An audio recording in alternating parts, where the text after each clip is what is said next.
आज के इस वीडियो में मैं आपको ये बताने वाली हूँ कि OSMF जो ओरल सब म्यूकस फाइब्रोसिस होती है, क्या हम उसको रिवर्स कर सकते हैं। वीडियो बहुत ज़्यादा इन्फॉर्मेटिव रहेगा, खासकर उन लोगों के लिए जिन लोगों को गुटखा खाने की बहुत लंबी लत है और उनके मुंह की ओपनिंग जो है वो छोटी होनी शुरू हो गई है, या फिर उनके फैमिली मेम्बर्स में कोई हैं जो कि इसके एडिक्टेड हो चुके हैं और उनकी माउथ ओपनिंग एकदम कम हो चुकी है।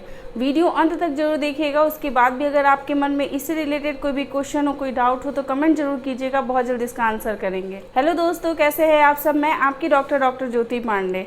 वीडियो का टॉपिक है जैसे कि OSMF को रिवर्स कर सकते हैं या नहीं कर सकते हैं। तो रिवर्स करने के लिए पहले उसके सारे सिम्टम्स को जानना ज़रूरी होगा कि OSMF में कौन कौन से सिम्टम्स होते हैं। सबसे पहले तो OSMF जो होती है वो गुटखा खाने या फिर सुपारी खाने की वजह से होती है। इसमें सबसे पहले जो लक्षण दिखाई देते वो होती है माउथ की ओपनिंग का कम होना। माउथ की ओपनिंग को आप आराम से रिवर्स कर सकते हैं। उसको करने के लिए आपको माउथ ओपनिंग की एक्सरसाइजेस करनी होंगी और वो डेली करनी होंगी, सुबह शाम करनी होंगी। एक्सरसाइज कितनी करनी है, कौन सी करनी है और कितना समय लगेगा, ये डिपेंड करता है कि आप किस स्टेज में हैं। आपके स्टेज का पता जो है वो लगाने के लिए आप जो है या तो खुद से अपना स्टेज पता कर सकते हैं। उसके लिए मैंने अपने चैनल पे वीडियो अपलोड किया है, आप वहाँ पे जाके देख सकते हैं। और अपने स्टेज का पता जो है वो आप अपने नियर के जो डेंटिस्ट होते हैं उनके पास जा कर के पता लगा सकते हैं और उससे अपने जो है माउथ ओपनिंग की एक्सरसाइजेस को कर सके आप अपनी जो माउथ की ओपनिंग है उसको फिर से रिवर्स कर सकते हैं। सेकेंड, इसका मोस्ट कॉमन सिम्टम्स होता है मुंह में ब्लैंचिंग का होना, मुंह में सफ़ेदी का आ जाना। मुंह में सफ़ेदी अगर OSMF की वजह से हुई है तो इस सफ़ेदी को कम किया जा सकता है, लेकिन इसमें बहुत ज़्यादा लंबा टाइम लगता है। इसमें आपको हैबिट को बिल्कुल क्विट करना होता है और बहुत लंबे जो है वो एंटीऑक्सीडेंट्स, लाइकोपिन, विटामिन ए से रिलेटेड मल्टीविटामिन ऐसी दवाइयाँ लेनी पड़ती हैं। ज़रूरत पड़ने पे आपको कैनाकॉर्ड जैसे जो स्टेरॉइड्स होते हैं उनके एप्लीकेशन की भी आवश्यकता पड़ती है। तो कौन सी दवाइयाँ आपके लिए सही रहेंगी और कौन सी नहीं सही रहेंगी, ये पता जो है वो आपके डेंटिस्ट आपके लिए बेटर लगा सकते हैं। बस एक कंडीशन को बता देने से वो सारी मेडिसिन जो है वो सारे लोगों पे इफ़ेक्टिव नहीं होती हैं। इस चीज़ का ध्यान आपको रखना होता है। ये नहीं कि मुंह में सफ़ेदी हो गई है तो ये इसमें कौन सी मेडिसिन चलाएंगे, बस ये पूछ करके आप वो मेडिसिन जान के और वो मेडिसिन आप खाएंगे और वो आपके लिए इफ़ेक्टिव होगा, ये ज़रूरी नहीं होता है। तो इस ब्लैंचिंग को भी रिवर्स किया जा सकता है, लेकिन इसकी टाइमिंग जो है वो काफ़ी लंबी होती है। बहुत सारे लोग जो होते हैं 20 से 22 दिन के मेडिसिन में ही परेशान हो जाते हैं और उनको ये लगता है कि उनकी माउथ ओपनिंग जो है वो बिल्कुल नॉर्मल हो जानी चाहिए थी, तो क्यों नहीं हो रही है। तो आपको ये बता देना चाहती हूँ कि कभी भी जब भी कोई ऐसी केसेस होती है तो उसमें 3 महीने की मेडिसिन तो एकदम ज़रूरी ही है। 3 महीने के बाद ही जो है वो आपकी बॉडी, आपके माउथ की ओरल कैविटी ऐसी जो होती है कंडीशंस में आती है कि वो फिर से अपने आप को सही कंडीशंस में ला सके। थर्ड जो प्रॉब्लम होती है इसमें वो होती है टंग प्रोट्रूजन की। जीभ जो है उसमें छोटा होने लगता है। तो टंग प्रोट्रूजन को आप किस तरीके से रिवर्स कर सकते हैं ये बहुत इंपॉर्टेंट है। इसके लिए भी आपको ज़रूरत पड़ती है कि आपका टंग जो है वो कौन से जो है वो प्रोट्रूजन में है। आपका नॉर्मल प्रोट्रूजन है या फिर माइल्ड प्रोट्रूजन है या फिर मॉडरेट प्रोट्रूजन है। अगर आप एवरेज वाले, नॉर्मल वाले कंडीशंस में हैं तो सिर्फ है वो टंग की कुछ एक्सरसाइजेज होती हैं उसको करने से ही आप ठीक हो सकते हैं। लेकिन माइल्ड और मॉडरेट जो टंग प्रोट्रूजन के केसेस होते हैं उसमें बहुत सारी चीज़ें जो है करने की आवश्यकता पड़ती हैं। एक्सरसाइजेज के साथ साथ मेडिसिन की भी ज़रूरत होती है। तो इसमें आपकी हेल्प जो है वो आपके डेंटिस्ट ही कर सकते हैं। नेक्स्ट जो प्रॉब्लम होती है इसमें वो होती है कि बहुत ज़्यादा अल्सरेशन होने लगता है, मुँह में छाले पड़ने लगते हैं।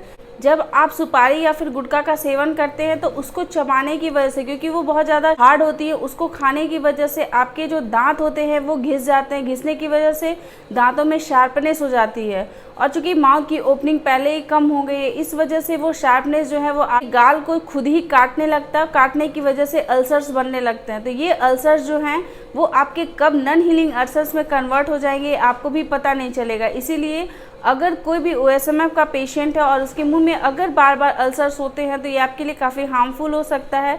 तो इसमें भी आपकी मदद आपके डेंटिस्ट कर सकते हैं। आपके जितने भी शार्प एजेस होते हैं उसको वो ट्रिम करके और उसको वो ऐसा बना देंगे कि जिससे कि आप जब किसी चीज़ को खाएं आपका जो का पार्ट हो या फिर आपके गाल का पार्ट हो वो कभी भी ना कटे और अल्सर्स में कन्वर्ट ना हो। तो ये भी है, इस अल्सरेशन को भी रिवर्स किया जा सकता है। तो ओवरऑल आपके जो OSMF होते हैं उनके बहुत सारे केसेस ऐसे होते हैं जो नॉर्मल कंडीशंस के होते हैं टाइम ज़रूर लगता है, बट ये केसेस जो होते हैं वो रिवर्स हो सकते हैं।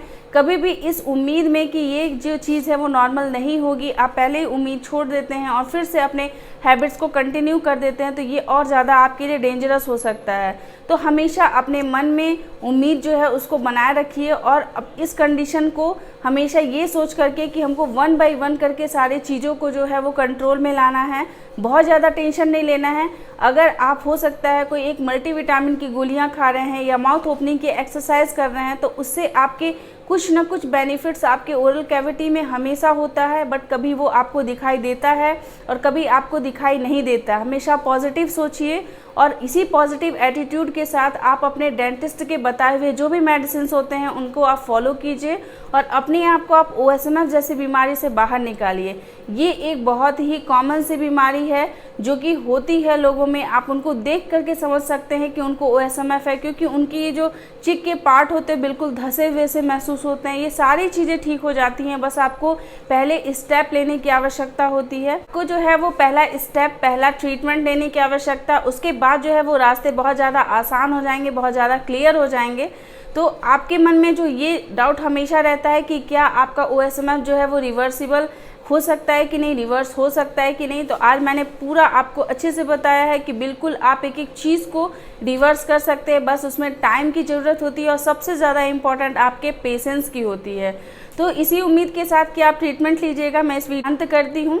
आपके साथ हमेशा हर छोटे से छोटे इन्फॉर्मेशन को शेयर करते रहेंगे, लाते रहेंगे नए नए वीडियो अच्छा लगेगा तो लाइक ज़रूर कीजिएगा और ऐसे फैमिली और फ्रेंड के साथ शेयर ज़रूर कीजिएगा जिन लोगों को OSMF है और बीच में ही फिर से अपनी हैबिट को कंटिन्यू कर देते हैं ये सोच करके कि इसको तो ठीक किया ही नहीं जा सकता है। तो अपना ख्याल रखिएगा, अपने आसपास के लोगों का ध्यान रखिएगा। Take care, bye bye.